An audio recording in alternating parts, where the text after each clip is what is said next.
How to enable do not disturb on VK on Android or iOS phone. First open VK and now click hub. Here is it, and then click these three lines and click settings,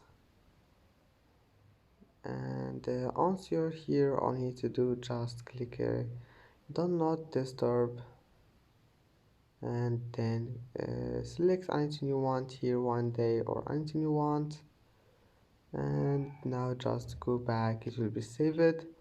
I hope that can help you. And that's it for today's video. If you like this video, please don't forget to like and don't forget to subscribe, and thank you for watching this video until the end, and see you in the next video.